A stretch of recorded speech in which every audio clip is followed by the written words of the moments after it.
सत श्री अकाल जी। दा खालस टीवी देखने वाले देश दुनिया के साडे सारे दर्शकों का बहुत बहुत स्वागत है। पंजाब दीयां खास खबरों के खास बुलेटिन दे नाल मैं हरशरण कौर।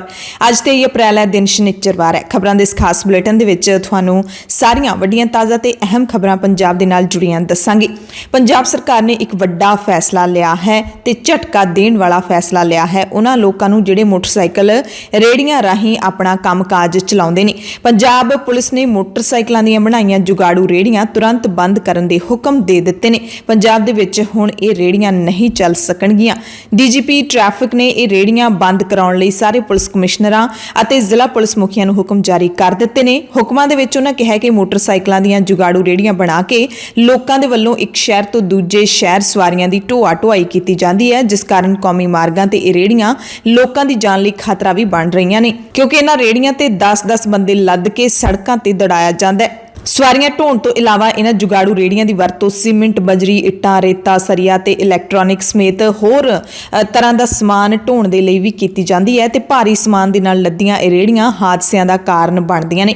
ਵਧੀਕ ਡੀਜੀਪੀ ਨੇ इन्हां रेहड़ियां ਨੂੰ ਬੰਦ ਕਰਨ ਲਈ ਖਾਸ ਮੁਹਿੰਮ ਚਲਾਉਣ ਦੀ ਹਦਾਇਤ ਵੀ ਦੇ ਦਿੱਤੀ ਹੈ ਤੇ ਪੁਲਿਸ ਦੀ ਇਹ ਮੁਹਿੰਮ ਗਰੀਬਾਂ ਤੇ ਬਹੁਤ ਭਾਰੀ ਪਵੇਗੀ, ਕਿਉਂਕਿ ਬਹੁਤ ਸਾਰੇ ਲੋਕ ਪਿੰਡਾਂ ਦੇ ਵਿੱਚ ਖਾਸ ਕਰਕੇ ਇਹਨਾਂ ਜੁਗਾੜੂ ਰੇੜੀਆਂ ਦੇ ਨਾਲ ਆਪਣੀ ਰੋਜ਼ੀ ਰੋਟੀ ਚਲਾਉਂਦੇ ਨੇ। ਇਹ ਰੇੜੀਆਂ ਰੁਜ਼ਗਾਰ ਦਾ ਸਾਧਨ ਬਣੀਆਂ ਹੋਈਆਂ ਨੇ। ਪਿੰਡਾਂ ਵਿੱਚ ਰੇੜੀ ਫੜੀ ਵਾਲੇ ਅਕਸਰ ਸਬਜ਼ੀਆਂ ਤੇ ਹੋਰ ਸਮਾਨ ਵੇਚਣ ਦੇ ਲਈ ਵੀ ਇਹਨਾਂ ਦੀ ਹੀ ਵਰਤੋਂ ਕਰਦੇ ਨੇ, जबकि पुलिस अधिकारियों के मुताबिक ये रेहड़ियां हादसों का कारण तो बन ही रही ने, बल्कि ट्रांसपोर्ट एक्ट की भी उलंघना हो रही है, क्योंकि किसी भी वाहन का जो असल स्वरूप विगाड़ के या भन तोड़ करके वह वक्री किस्म का वाहन तैयार किया जाता है तो वह गलत होंदा है, वह एक्ट के मुताबिक गलत होंदा है ते इस किस्म का वाहन तैयार ही नहीं किया जा सकता। हालांकि पंजाब दे विच जुगाड़ू रेहड़ियां बनाउण दा ते वरतन दा काम है जिहड़ा पिछले कुछ सालां दे विच ही वधिया है ते हुण लोकां ने इस नूं रोज़गार दा एक वड्डा साधन बनाया होया ते पंजाब पुलिस दे इस हुक्म तो बाद लोकां दा की रिएक्शन होएगा, लोक की प्रतिक्रिया देणगे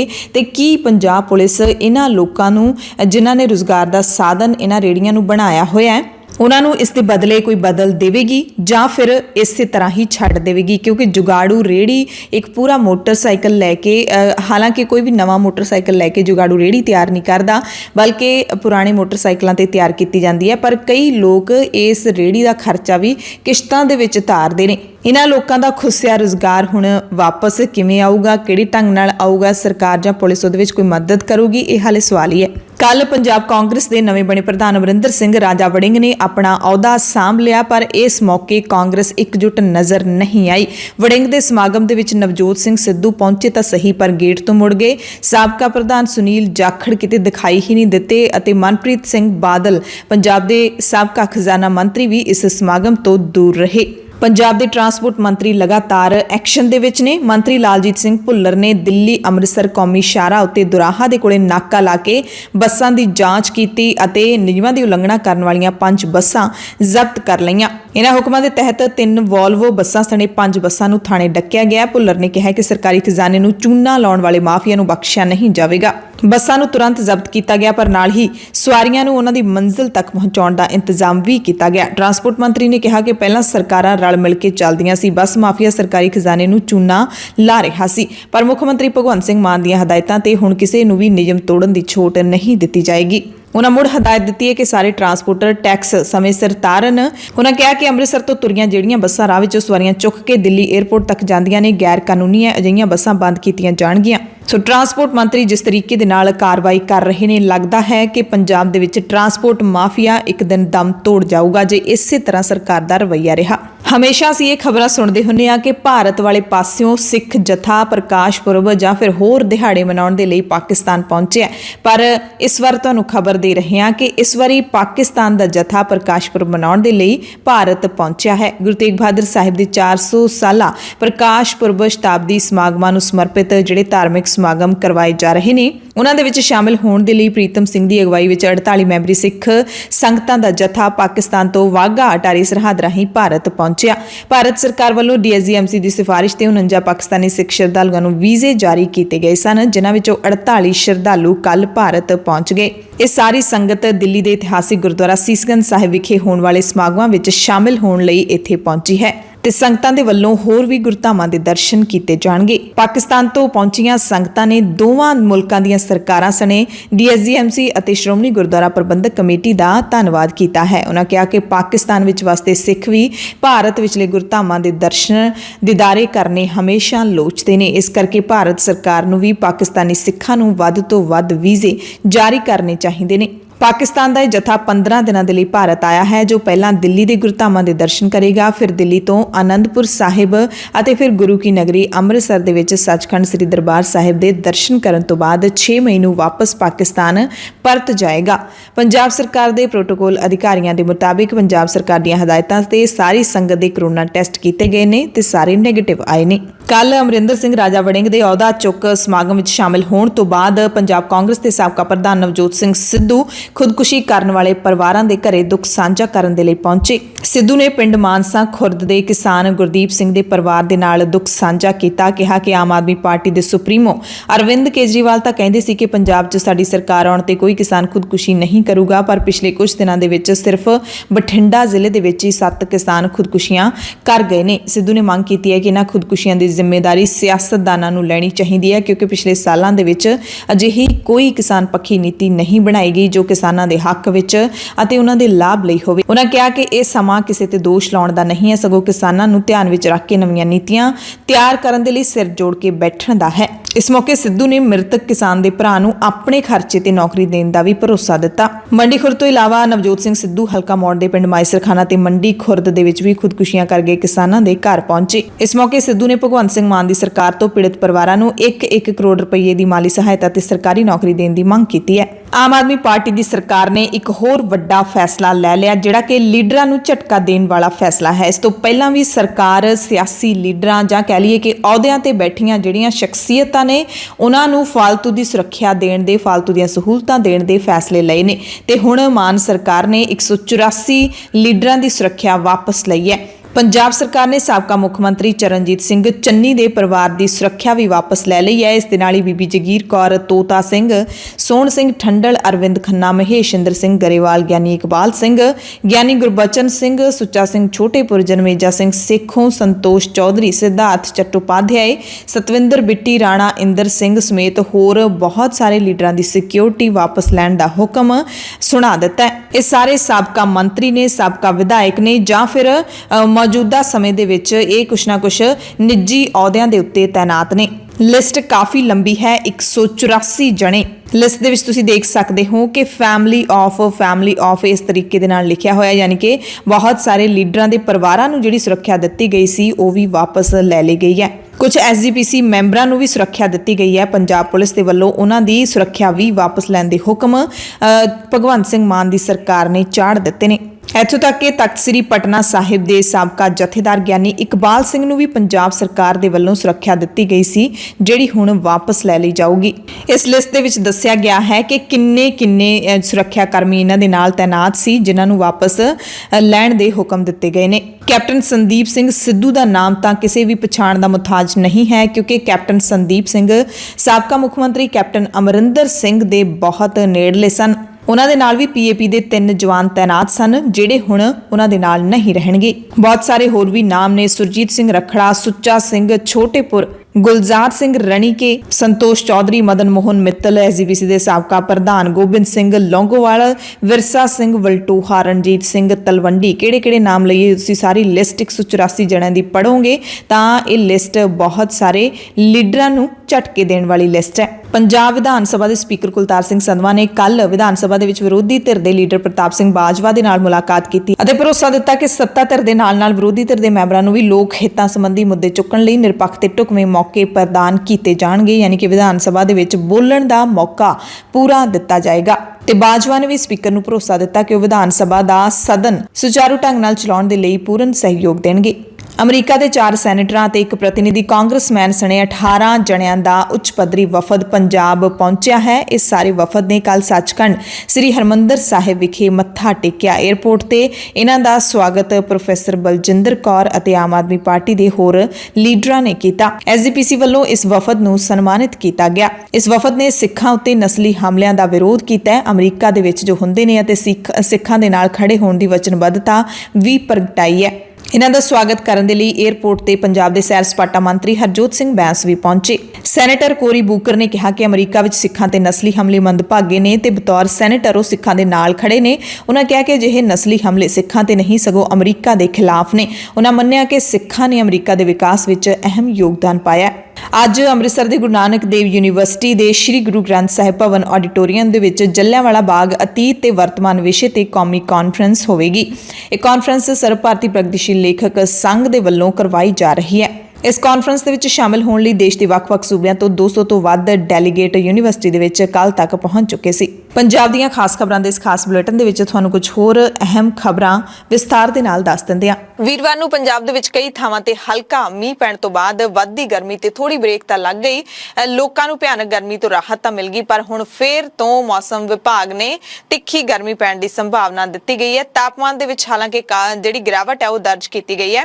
ਸੂਬੇ ਦੇ ਜ਼ਿਆਦਾਤਰ ਜ਼ਿਲ੍ਹਿਆਂ ਦੇ ਵਿੱਚ ਤਾਪਮਾਨ 40 ਤੋਂ ਹੇਠਾਂ ਜਾਂ ਇਸ ਦੇ ਨੇੜੇ-ਤੇੜੇ ਚਲਾ ਗਿਆ ਹੈ। ਭਾਰਤੀ ਮੌਸਮ ਵਿਭਾਗ ਦੇ ਮੁਤਾਬਿਕ ਹੁਣ ਇੱਕ ਵਾਰ ਮੌਸਮ ਫਿਰ ਤੋਂ ਸਾਫ਼ ਹੋ ਜਾਊਗਾ, ਗਰਮੀ ਵਧੂਗੀ, ਤੇਜ਼ ਧੁੱਪ ਨਿਕਲੂਗੀ, ਤਾਪਮਾਨ ਵੀ ਵਧੂਗਾ। ਸੂਬੇ ਵਿੱਚ ਆਉਣ ਵਾਲੇ ਦਿਨਾਂ ਦੇ ਵਿੱਚ ਤਾਪਮਾਨ ਫਿਰ 40 ਤੋਂ ਉੱਤੇ ਜਾਣ ਦੀ ਸੰਭਾਵਨਾ ਹੈ। ਪੰਜਾਬ ਦੇ ਜ਼ਿਆਦਾਤਰ ਸ਼ਹਿਰਾਂ ਦੇ ਵਿੱਚ ਹਵਾ ਦਾ ਗੁਣਵੱਤਾ ਸੂਚਕ ਅੰਕ ਵੀ ਮੱਧਮ ਸ਼੍ਰੇਣੀ ਦੇ ਵਿੱਚ ਹੈ। ਸੋ ਆਉਂਦੇ ਦਿਨਾਂ ਦੇ ਵਿੱਚ ਤਿੱਖੀ ਗਰਮੀ ਪੈਣ ਵਾਲੀ ਹੈ। ਇਹ ਕਿਸਾਨਾਂ ਦੇ ਲਈ ਜ਼ਰੂਰ ਰਾਹਤ ਵਾਲੀ ਗੱਲ ਹੈ, ਕਿਉਂਕਿ ਮੰਡੀਆਂ ਦੇ ਵਿੱਚ ਪਈ ਕਣਕ ਵੀਰਵਾਰ ਨੂੰ ਪਏ ਹਲਕੇ ਮੀਂਹ ਦੇ ਨਾਲ ਭਿੱਜ ਜ਼ਰੂਰ ਗਈ ਹੈ। ਜਗਰਾਉਂ ਦੀ ਦਾਣਾ ਮੰਡੀ ਦੇ ਵਿੱਚ ਤਾਂ ਪਾਣੀ ਹੈ ਜਿਹੜਾ ਉਹ ਵਾਵਾ ਹੀ ਖੜਿਆ ਹੋਇਆ ਦੇਖਿਆ ਗਿਆ। ਵਿੱਚ ਕਣਕ ਦੀਆਂ ਬੋਰੀਆਂ ਨੇ ਜਿਹੜੀਆਂ ਉਹ ਪਈਆਂ ਸੀ, ਗਿੱਲੀਆਂ ਹੋ ਗਈਆਂ ਨੇ। ਪਹਿਲਾਂ ਕਣਕ ਦਾ ਦਾਣਾ ਸੁੰਗੜਨ ਕਰਕੇ ਕਿਸਾਨ ਚਿੰਤਾ ਦੇ ਵਿੱਚ ਸਨ, ਮੁਸੀਬਤ ਦੇ ਵਿੱਚ ਸਨ, ਤੇ ਹੁਣ ਮੀਂਹ ਕਾਰਨ ਸੋ ਆਸ ਕਰਦੇ ਹਾਂ ਕਿ ਮੌਸਮ ਸਾਫ਼ ਰਹੂਗਾ, ਕਿਸਾਨਾਂ ਦੀ ਫਸਲ ਚੁੱਕੀ ਜਾਵੇ ਇੱਕ ਵਾਰੀ ਮੰਡੀਆਂ ਚੋਂ, ਫਿਰ ਜਿੰਨਾ ਮਰਜ਼ੀ ਮੀਂਹ ਪਈ ਜਾਵੇ। ਕਰੋਨਾ ਦੇ ਟਾਕਰੇ ਦੇ ਲਈ ਪੰਜਾਬ ਸਰਕਾਰ ਐਕਸ਼ਨ ਦੇ ਵਿੱਚ ਆ ਰਹੀ ਹੈ। ਪੰਜਾਬ ਸਰਕਾਰ ਨੇ ਕੰਟਰੋਲ ਰੂਮ ਸਥਾਪਿਤ ਕਰਕੇ 10 IAS ਅਧਿਕਾਰੀ ਤਾਇਨਾਤ ਕਰ ਦਿੱਤੇ ਨੇ। ਕੰਟਰੋਲ ਰੂਮ ਸਥਾਨਕ ਸਰਕਾਰ ਭਵਨ ਸੈਕਟਰ 35 ਅਤੇ ਸਨਅਤ ਭਵਨ ਸੈਕਟਰ 17 ਦੇ ਵਿੱਚ ਸਥਾਪਿਤ ਕੀਤੇ ਜਾ ਰਹੇ ਨੇ। ਕੰਟਰੋਲ ਰੂਮ ਦਾ ਪ੍ਰਬੰਧ ਸਿਹਤ ਵਿਭਾਗ ਨੂੰ ਸੌਂਪਿਆ ਗਿਆ। ਖਰਚਾ ਵੀ ਸਿਹਤ ਵਿਭਾਗ ਚੁੱਕੇਗਾ। ਸਿਹਤ ਵਿਭਾਗ ਨੂੰ ਹਾਲਾਤਾਂ ਤੇ ਜਿਹੜੀ ਸਥਿਤੀ ਹੈ ਉਸ ਤੇ ਨਜ਼ਰ ਰੱਖਣ ਲਈ ਕਿਹਾ ਗਿਆ। ਲੋੜ ਪੈਣ ਤੇ ਪਰਸੋਨਲ ਵਿਭਾਗ ਤੋਂ ਹੋਰ ਸੀਨੀਅਰ ਅਧਿਕਾਰੀ ਵੀ ਲਏ ਜਾ ਸਕਣਗੇ। ਸੋ ਇਹ ਕੰਟਰੋਲ ਰੂਮ ਨੇ ਜਿਹੜੇ ਇਹਨਾਂ ਦੀਆਂ ਟੀਮਾਂ ਨੇ ਜਿਹੜੀਆਂ ਉਹ ਪੰਜਾਬ ਦੇ ਵਿੱਚ ਕਰੋਨਾ ਦੀਆਂ ਸਾਵਧਾਨੀਆਂ ਜਿਹੜੀਆਂ ਰੱਖੀਆਂ ਜਾ ਰਹੀਆਂ ਨੇ ਉਸ ਦੇ ਉੱਤੇ ਧਿਆਨ ਦੇਣਗੀਆਂ, ਤੇ ਨਾਲ ਹੀ ਜੇ ਕਰੋਨਾ ਨੂੰ ਲੈ ਕੇ ਕੋਈ ਹਾਲਾਤ ਖਰਾਬ ਹੁੰਦੇ ਨੇ ਤਾਂ ਸਿਹਤ ਵਿਭਾਗ ਦੇ ਕੋਲ ਪ੍ਰਬੰਧ ਪੁਖਤਾ ਨੇ, ਇਹ ਸਾਰੇ ਕੰਮਾਂ ਦੀ ਨਿਗਰਾਨੀ ਕਰਨਗੀਆਂ। ਉਧਰ ਦਿੱਲੀ ਸਰਕਾਰ ਨੇ ਵੀ ਕਰੋਨਾ ਦੇ ਮਾਮਲੇ ਵਧਣ ਦੇ ਮੱਦੇਨਜ਼ਰ ਸਕੂਲਾਂ ਦੇ ਲਈ ਨਵੇਂ ਦਿਸ਼ਾ ਨਿਰਦੇਸ਼ ਜਾਰੀ ਕਰ ਦਿੱਤੇ ਨੇ। ਸਕੂਲਾਂ ਦੇ ਵਿੱਚ ਬੱਚਿਆਂ ਅਤੇ ਸਟਾਫ ਦੀ ਥਰਮਲ ਸਕੈਨਿੰਗ ਲਾਜ਼ਮੀ ਕਰ ਦਿੱਤੀ ਗਈ ਹੈ। ਸਕੈਨਿੰਗ ਤੋਂ ਬਿਨਾਂ ਸਕੂਲ ਦੇ ਅਹਾਤੇ ਵਿੱਚ ਦਾਖਲ ਹੋਣ ਦੀ ਇਜਾਜ਼ਤ ਨਹੀਂ ਹੋਣੀ ਚਾਹੀਦੀ। ਇਹ ਸਰਕਾਰ ਨੇ ਸਿੱਧਾ ਸਕੂਲਾਂ ਨੂੰ ਕਹਿ ਦਿੱਤਾ ਹੈ। ਵਿਦਿਆਰਥੀਆਂ ਨੂੰ ਦੁਪਹਿਰ ਦੇ ਖਾਣੇ ਅਤੇ ਸਟੇਸ਼ਨਰੀ ਆਈਟਮਾਂ ਇੱਕ ਦੂਸਰੇ ਦੇ ਨਾਲ ਸਾਂਝੀਆਂ ਨਾ ਕਰਨ ਦੀ ਵੀ ਸਲਾਹ ਦਿੱਤੀ ਹੈ। ਮਾਪਿਆਂ ਨੂੰ ਸਲਾਹ ਦਿੱਤੀ ਹੈ ਕਿ ਜੇ ਉਹਨਾਂ ਦਾ ਬੱਚਾ ਕਰੋਨਾ ਪੋਜ਼ਿਟਿਵ ਨਿਕਲਦਾ ਹੈ ਤਾਂ ਉਹਨੂੰ ਮਾਪੇ ਸਕੂਲ ਨਾ ਭੇਜਣ। ਪੰਜਾਬ ਦੇ ਵਿੱਚ ਆਮ ਆਦਮੀ ਪਾਰਟੀ ਦੀ ਸਰਕਾਰ ਨੇ ਕਿਸਾਨਾਂ ਦੇ ਖਿਲਾਫ ਗ੍ਰਿਫਤਾਰੀ ਵਾਰੰਟ ਜਿਹੜੇ ਕੱਢੇ ਗਏ ਸੀ ਉਸ ਕਾਰਵਾਈ ਤੋਂ ਹੁਣ ਆਪਣੇ ਪੈਰ ਪਿੱਛੇ ਖਿੱਚ ਲਏ ਨੇ। ਪੰਜਾਬ ਦੇ ਖਜ਼ਾਨਾ ਮੰਤਰੀ ਹਰਪਾਲ ਸਿੰਘ ਚੀਮਾ ਨੇ ਐਲਾਨ ਕੀਤਾ ਹੈ ਕਿ ਹੁਣ ਕਿਸੇ ਵੀ ਕਿਸਾਨ ਨੂੰ ਪੰਜਾਬ ਦੇ ਵਿੱਚ ਗ੍ਰਿਫਤਾਰ ਨਹੀਂ ਕੀਤਾ ਜਾਊਗਾ। ਕਿਸਾਨਾਂ ਦੇ ਖਿਲਾਫ ਜਿਹੜੇ ਵਾਰੰਟ ਜਾਰੀ ਹੋਏ ਨੇ ਉਹ ਛੇਤੀ ਰੱਦ ਹੋ ਜਾਣਗੇ। ਉਹਨਾਂ ਕਿਹਾ ਕਿ ਛੇਤੀ ਹੀ ਸਾਡੀ ਸਰਕਾਰ ਕਿਸਾਨਾਂ ਨੂੰ ਕਰਜ਼ੇ ਚੋਂ ਬਾਹਰ ਕੱਢਣ ਲਈ ਨਵੀਂ ਨੀਤੀ ਵੀ ਲਿਆਊਗੀ, ਯਾਨੀ ਕਿ ਵਾਰੰਟ ਤਾਂ ਹੁਣ ਜਾਰੀ ਨਹੀਂ ਹੋਣਗੇ, ਭੇਜੇ ਨਹੀਂ ਜਾਣਗੇ, ਤੇ ਹੁਣ ਕਿਸਾਨਾਂ ਦਾ ਕਰਜ਼ਾ ਵੀ ਤਾਰਿਆ ਜਾਊਗਾ। ਇਹ ਤੇ ਖਜ਼ਾਨਾ ਮੰਤਰੀ ਨੇ ਦੱਸਿਆ ਕਿ ਮੁੱਖ ਮੰਤਰੀ ਖੁਦ ਇਸ ਨੀਤੀ ਤੇ ਕੰਮ ਕਰ ਰਹੇ ਨੇ ਕਿ ਕਿਹੜੀ ਨੀਤੀ ਬਣਾਈ ਜਾਵੇ ਜਿਹਦੇ ਨਾਲ ਪੰਜਾਬ ਦੇ ਕਿਸਾਨ ਕਰਜ਼ਾ ਮੁਕਤ ਹੋ ਜਾਣ। ਉਹਨਾਂ ਨੇ ਹਾਲਾਂਕਿ ਵਾਰੰਟ ਜਾਰੀ ਕਰਨ ਦੀ ਸਾਰੀ ਗਾਜ ਪਿਛਲੀ ਸਰਕਾਰ ਤੇ ਸੁੱਟ ਦਿੱਤੀ ਹੈ, ਚੰਨੀ ਸਰਕਾਰ ਤੇ। ਜਾਂਦੇ ਕਾਂਗਰਸ ਪਾਰਟੀ ਨੇ ਕਿਸਾਨਾਂ ਦੇ ਖਿਲਾਫ ਗ੍ਰਿਫਤਾਰੀ ਵਾਰੰਟ ਜਾਰੀ ਕੀਤੇ। ਇਹ ਕਾਂਗਰਸ ਪਾਰਟੀ ਦੇ 2017 ਦੇ ਚੋਣ ਮੈਨੀਫੈਸਟੋ 'ਚ ਕਿਹਾ ਸੀਗਾ ਕਿ ਅਸੀਂ ਕਿਸਾਨਾਂ ਦਾ ਮੁਕੰਮਲ ਕਰਜ਼ਾ ਮਾਫ ਕਰਾਂਗੇ, ਪਰ ਲੇਕਿਨ ਕਰਜ਼ਾ ਤਾਂ ਮਾਫ ਕੀ ਕਰਨਾ ਸੀ, ਔਰ ਜਾਂਦੇ ਕਿਸਾਨਾਂ ਦੇ ਖਿਲਾਫ ਗ੍ਰਿਫਤਾਰੀ ਦੇ ਵਾਰੰਟ ਜਾਰੀ ਕਰ ਦਿੱਤੇ ਗਏ। ਉਹ ਗ੍ਰਿਫਤਾਰੀ ਦੇ ਵਾਰੰਟ ਜਿਹੜੇ ਹੈਗੇ ਨੇ ਹੁਣ PADB ਦੇ ਕੁਝ ਅਧਿਕਾਰੀਆਂ ਨੇ ਕਿਸਾਨਾਂ ਦੀ ਗ੍ਰਿਫਤਾਰੀ ਦੀ ਦੁਬਾਰਾ ਉਹਨਾਂ ਨੂੰ ਰੀਇਸ਼ੂ ਕਰ ਦਿੱਤਾ, ਦੁਬਾਰਾ ਜਾਰੀ ਕਰ ਦਿੱਤਾ ਗਿਆ। ਪਰ ਅਸੀਂ ਸਪਸ਼ਟ ਕਰਦੇ ਹਾਂ ਪੰਜਾਬ ਸਰਕਾਰ ਵੱਲੋਂ ਕਿਸੇ ਵੀ ਕਿਸਾਨ ਦੀ ਕੋਈ ਵੀ ਗ੍ਰਿਫਤਾਰੀ ਨਹੀਂ ਹੋਊਗੀ। ਸਰਦਾਰ ਭਗਵੰਤ ਸਿੰਘ ਮਾਨ ਜੀ ਦੀ ਅਗਵਾਈ ਦੇ ਵਿੱਚ ਇੱਕ ਨਵੀਂ ਪਾਲਿਸੀ ਬਣ ਰਹੀ ਹੈ ਤਾਂ ਕਿ ਪੰਜਾਬ ਦੇ ਕਿਸਾਨ ਨੂੰ ਇਸ ਕਰਜ਼ੇ ਤੋਂ ਕਿਵੇਂ ਕੱਢਿਆ ਜਾਵੇ ਔਰ ਇੱਕ ਅੱਛੀ ਪਾਲਿਸੀ ਬਣਾ ਕੇ ਖੇਤੀ ਨੂੰ ਲਾਹੇਵੰਦ ਕਿੱਤਾ ਕਿਵੇਂ ਬਣਾਇਆ ਜਾ ਸਕੇ ਔਰ ਕਿਸਾਨ ਦੀ ਕਿਵੇਂ ਉન્નਤੀ ਹੋਵੇ। ਇਹਦੇ ਲਈ ਪੰਜਾਬ ਸਰਕਾਰ ਜਿਹੜੀ ਆ ਸਿਰ ਤੋੜ ਯਤਨ ਕਰ ਰਹੀ ਹੈ। ਪਰ ਲੇਕਿਨ ਪੁਰਾਣੀਆਂ ਸਰਕਾਰਾਂ, ਚਾਹੇ ਅਕਾਲੀ ਦਲ ਆ, BJP ਆ, ਕਾਂਗਰਸ ਪਾਰਟੀ ਦੀ ਆ, ਇਹਨਾਂ ਤਿੰਨਾਂ ਪਾਰਟੀ ਦੀ ਸਰਕਾਰ ਪੰਜਾਬ ਵਿੱਚ ਰਹੀ ਆ, ਔਰ ਪੰਜਾਬ ਦਾ ਕਿਸਾਨ ਕਰਜ਼ੇ 'ਚ ਡੁੱਬ ਗਿਆ ਹੈ। ਪੰਜਾਬ ਕਾਂਗਰਸ ਦੇ ਨਵੇਂ ਨਿਯੁਕਤ ਪ੍ਰਧਾਨ ਅਮਰਿੰਦਰ ਸਿੰਘ ਰਾਜਾ ਵੜਿੰਗ ਨੇ ਸ਼ੁੱਕਰਵਾਰ ਨੂੰ ਆਪਣਾ ਅਹੁਦਾ ਸਾਂਭ ਲਿਆ। ਜਾਂ ਕਹਿ ਸਕਦੇ ਹਾਂ ਕਿ ਨਵੇਂ ਪ੍ਰਧਾਨ ਦੀ ਤਾਜਪੋਸ਼ੀ ਹੋਈ। ਅਹਿਮ ਗੱਲ ਰਹੀ ਕਿ ਪੰਜਾਬ ਕਾਂਗਰਸ ਦੇ ਦੋ ਸਾਬਕਾ ਪ੍ਰਧਾਨ ਨਵਜੋਤ ਸਿੰਘ ਸਿੱਧੂ ਇਸ ਪ੍ਰੋਗਰਾਮ ਦੇ ਵਿੱਚ ਸਟੇਜ ਤੋਂ ਦੂਰ ਰਹੇ ਅਤੇ ਇੱਕ ਹੋਰ ਪ੍ਰਧਾਨ ਸੁਨੀਲ ਜਾਖੜ ਉਸ ਸਮਾਗਮ ਤੋਂ ਹੀ ਦੂਰ ਰਹੇ ਕਿਤੇ ਵੀ ਦਿਖੇ ਨਹੀਂ। ਅਹੁਦਾ ਸਾਂਭਣ ਤੇ ਰਾਜਾ ਵੜਿੰਗ ਨੇ ਕਿਹਾ ਕਿ ਪਾਰਟੀ ਨੂੰ ਮਜ਼ਬੂਤ ਕਰਨ ਤੇ ਚੁਣੌਤੀਆਂ ਦਾ ਸਾਹਮਣਾ ਕਰਨ ਲਈ ਪਾਰਟੀ ਆਗੂਆਂ ਤੇ ਵਰਕਰਾਂ ਨੂੰ ਤਿੰਨ ਜਿਹੜੇ ਮੰਤਰ ਨੇ ਉਹਨਾਂ ਤੇ ਕੰਮ ਕਰਨਾ ਪਊਗਾ: ਅਨੁਸ਼ਾਸਨ, ਸਮਰਪਣ ਤੇ ਸੰਵਾਦ। ਅਮਰਿੰਦਰ ਸਿੰਘ ਰਾਜਾ ਵੜਿੰਗ ਦੇ ਨਾਲ ਪੰਜਾਬ ਪ੍ਰਦੇਸ਼ ਕਾਂਗਰਸ ਕਮੇਟੀ ਦੇ ਕਾਰਜਕਾਰੀ ਪ੍ਰਧਾਨ ਭਾਰਤ ਭੂਸ਼ਣ ਆਸ਼ੂ ਨੇ ਵੀ ਕਾਂਗਰਸ ਭਵਨ ਦੇ ਵਿੱਚ ਪਾਰਟੀ ਦੇ ਸੀਨੀਅਰ ਆਗੂਆਂ ਦੀ ਹਾਜ਼ਰੀ ਦੇ ਵਿੱਚ ਆਪਣਾ ਅਹੁਦਾ ਸਾਂਭ ਲਿਆ। ਇਸ ਮੌਕੇ ਸਾਬਕਾ ਮੁੱਖ ਮੰਤਰੀ ਚਰਨਜੀਤ ਸਿੰਘ ਚੰਨੀ ਪਹੁੰਚੇ ਹੋਏ ਸੀ। ਪੰਜਾਬ ਕਾਂਗਰਸ ਦੇ ਇੰਚਾਰਜ ਹਰੀਸ਼ ਚੌਧਰੀ, ਪੰਜਾਬ ਕਾਂਗਰਸ ਵਿਧਾਇਕ ਦਲ ਦੇ ਲੀਡਰ ਪ੍ਰਤਾਪ ਸਿੰਘ ਬਾਜਵਾ ਵੀ ਮੌਜੂਦ ਸਨ। ਸੁਖਪਾਲ ਖਹਿਰਾ, ਤ੍ਰਿਪਤ ਰਜਿੰਦਰ ਸਿੰਘ ਬਾਜਵਾ, ਸੁਖਜਿੰਦਰ ਸਿੰਘ ਰੰਧਾਵਾ, ਸੁਖਬਿੰਦਰ ਸਰਕਾਰੀਆ, ਸੰਸਦ ਮੈਂਬਰ ਮਨੀਸ਼ ਤਿਵਾੜੀ, ਜਸਵੀਰ ਡਿੰਪਾ ਤੇ ਪਾਰਟੀ ਦੇ ਹੋਰ ਵੱਡੇ ਛੋਟੇ ਲੀਡਰ ਮੌਜੂਦ ਸਨ। ਤੇ ਅਹੁਦਾ ਸਾਂਭਣ ਤੋਂ ਬਾਅਦ ਰਾਜਾ ਵੜਿੰਗ ਨੇ ਟਵੀਟ ਕਰਕੇ ਕਾਂਗਰਸ ਦੀ ਕੌਮੀ ਪ੍ਰਧਾਨ ਸੋਨੀਆ ਗਾਂਧੀ ਅਤੇ ਰਾਹੁਲ ਗਾਂਧੀ ਦਾ ਧੰਨਵਾਦ ਵੀ ਕੀਤਾ ਹੈ। ਉਹਨਾਂ ਲਿਖਿਆ ਕਿ ਪਾਰਟੀ ਪ੍ਰਧਾਨ ਦੀ ਜ਼ਿੰਮੇਵਾਰੀ ਮੈਨੂੰ ਸੌਂਪਣ ਲਈ ਤੁਹਾਡਾ ਬਹੁਤ ਧੰਨਵਾਦ। ਕਹਿੰਦੇ ਮੈਂ ਪਾਰਟੀ ਨੂੰ ਮਜ਼ਬੂਤ ਕਰਨ ਅਤੇ ਪਾਰਟੀ ਦੀ ਵਿਚਾਰਧਾਰਾ ਨੂੰ ਅੱਗੇ ਵਧਾਉਣ ਲਈ ਪਾਰਟੀ ਦੇ ਹਰ ਵਰਕਰ ਤੇ ਲੀਡਰ ਦੇ ਨਾਲ ਮਿਲ ਕੇ ਕੰਮ ਕਰਨ ਦਾ ਵਾਅਦਾ ਕਰਦਾ ਹਾਂ। ਸਹੁੰ ਚੁੱਕਣ ਵੇਲੇ ਪੰਜਾਬ ਕਾਂਗਰਸ ਭਵਨ ਦੇ ਵਿੱਚ ਵੀ ਰਾਜਾ ਵੜਿੰਗ ਨੇ ਸੰਬੋਧਨ ਕੀਤਾ ਤੇ ਉਸ ਤੋਂ ਬਾਅਦ ਪ੍ਰੈਸ ਕਾਨਫਰੰਸ ਵੀ ਕੀਤੀ। ਸੱਚੇ ਪਾਤਸ਼ਾਹ ਨੇ ਉਸ ਮੈਨੂੰ ਲੱਗਦਾ ਕਿ ਮੇਰੀ ਇੱਛਾ ਮੇਰੀ ਉਸ ਲਗਨ ਨੂੰ ਗੁਰੂ ਮਹਾਰਾਜ ਨੇ ਔਰ ਲੋਕਾਂ ਦੇ ਆਸ਼ੀਰਵਾਦ ਨੇ ਪੂਰਾ ਕਰਤਾ। ਬਲਾਕ ਪ੍ਰਧਾਨ ਤੋਂ ਲੈ ਕੇ डिस्ट्रिक्ट वाइस प्रेसिडेंट तक, ऑल इंडिया का स्पोक्स पर्सन, पंजाब का यूथ कांग्रेस का वाइस प्रधान, फिर ऑल इंडिया का जनरल सैकटरी, फिर 2012 च एमएलए की टिकट जितों कोई नहीं जितया सी कदे कांग्रेस पार्टी उस गिरदवाल इलाके चों मिली, फिर ऑल इंडिया का प्रधान, फिर 5 साल बहुत इच्छा रही मंत्री बनने की, लेकिन 3 महीने सच्चे पातशाह ने कांग्रेस पार्टी ने वो भी मौका दिता। मैं लगता नीत नाल जिहड़ी ਹੁੰਦੀ ਹੈ ਨੀਅਤ ਤੇ ਲੋਕਾਂ ਦੇ ਆਸ਼ੀਰਵਾਦ ਨਾਲ ਦੁਬਾਰੇ ਚੁਣ ਕੇ ਆਇਆ। ਔਰ ਜਿਹੜੀ ਕੁਰਸੀ ਬਾਰੇ ਹਜੇ ਸੋਚਿਆ ਸੀ ਕਿ ਲੰਮਾ ਹਜੇ ਸਮਾਂ ਲੱਗੇਗਾ। ਉਮੀਦ ਤਾਂ ਸੀ, ਮੇਰੀ ਇੱਛਾ ਤਾਂ ਸੀ ਕਿ ਕਦੇ ਕਾਂਗਰਸ ਪਾਰਟੀ ਦਾ ਪ੍ਰਧਾਨ ਵੀ ਬਣਨਾ ਹੈ, ਲੇਕਿਨ ਇਹ ਉਮੀਦ ਨਹੀਂ ਸੀ ਕਿ ਸੱਚੇ ਪਾਤਸ਼ਾਹ ਇੰਨੀ ਜਲਦੀ 43-44 ਸਾਲਾਂ ਦੀ ਉਮਰ 'ਚ ਮੌਕਾ ਦੇ ਦੇਣਗੇ। ਇਸ ਮੌਕੇ ਪੰਜਾਬ ਕਾਂਗਰਸ ਦੇ ਸਾਬਕਾ ਪ੍ਰਧਾਨ ਨਵਜੋਤ ਸਿੰਘ ਸਿੱਧੂ ਪਹੁੰਚੇ ਤਾਂ ਸਹੀ, ਪਰ ਗੇਟ ਤੋਂ ਹੀ ਮੁੜ ਗਏ। ਮੀਡੀਆ ਦੇ ਮੁਖਾਤਿਬ ਵੀ ਹੋਏ। ਨਵਜੋਤ ਸਿੰਘ ਸਿੱਧੂ ਨੇ ਕਿਹਾ ਕਿ ਸੱਤਾ ਦੇ ਵਿੱਚ ਵਾਪਸੀ ਦੇ ਲਈ ਕਾਂਗਰਸ ਨੂੰ ਹੁਣ ਆਪਣੇ ਆਪ ਨੂੰ ਬਦਲਣਾ ਹੋਵੇਗਾ। ਨੈਤਿਕ ਸਾਖ ਰੱਖਣ ਵਾਲੇ ਇਮਾਨਦਾਰ ਚਿਹਰੇ ਨੇ ਜਿਹੜੇ ਉਹ ਇਸ ਕੰਮ ਦੇ ਵਿੱਚ ਸਹਾਈ ਹੋਣਗੇ। ਸਿੱਧੂ ਨੇ ਕਿਹਾ ਕਿ ਅਸੀਂ ਇਸ ਮਹਾਨ ਸੂਬੇ ਦੇ ਵਿੱਚ ਬਚਾਅ ਲਈ ਲੜ ਰਹੇ ਹਾਂ, ਜਾਂ ਤਾਂ ਇੱਥੇ ਮਾਫੀਆ ਰਹੂਗਾ ਜਾਂ ਫਿਰ ਇਮਾਨਦਾਰ ਲੋਕ ਰਹਿਣਗੇ। ਸਿੱਧੂ ਨੇ ਅਮਰਿੰਦਰ ਸਿੰਘ ਰਾਜਾ ਵੜਿੰਗ ਨੂੰ ਵਧਾਈ ਵੀ ਦਿੱਤੀ। ਗੇਟ ਤੇ ਹੀ ਵੜਿੰਗ ਨੂੰ ਮਿਲੇ ਅਤੇ ਇਮਾਨਦਾਰ ਲੀਡਰ ਵੀ ਦੱਸਿਆ। ਸਿੱਧੂ ਨੇ ਮੀਡੀਆ ਦੇ ਸਾਹਮਣੇ ਕਿਹਾ ਕਿ ਅਮਰਿੰਦਰ ਸਿੰਘ ਰਾਜਾ ਵੜਿੰਗ ਇਮਾਨਦਾਰ ਹੈ ਤੇ ਇਹ ਵੀ ਕਿਹਾ ਕਿ ਦੇਖਣਾ ਹੋਊਗਾ ਭਵਿੱਖ ਦੇ ਵਿੱਚ ਕਿ ਹੁਣ ਵੜਿੰਗ ਦਾ ਸਾਥ ਕੌਣ ਤੇ ਕਿੰਨਾ ਦਿੰਦਾ ਹੈ। ਰਾਜੇ ਨੂੰ ਇਹ ਕਿਹਾ ਕਿ ਪਰਮਾਤਮਾ ਮੈਂ ਤੇਰੀ ਖੁਸ਼ੀ 'ਚ ਬਹੁਤ ਸ਼ਰੀਕ ਮੈਂ ਬਹੁਤ ਵਧਾਈਆਂ ਦਿੰਦਾ ਔਰ ਆਸ ਕਰਦਾ ਪਰਮਾਤਮਾ ਤੋਂ ਕਿ ਬਹੁਤ ਤਰੱਕੀਆਂ ਬਖਸ਼ੇ, ਦਿਲੋਂ ਦੁਆ ਕਰ। ਇਸ ਕਰਕੇ ਆਉਣ ਵਾਲਾ ਸਮਾਂ ਇਹ ਦੱਸ ਦੇਗਾ ਕਿ ਰਾਜੇ ਦਾ ਕਿੰਨਾ ਕੁ ਸਹਿਯੋਗ ਕੌਣ ਕਰ ਰਿਹਾ।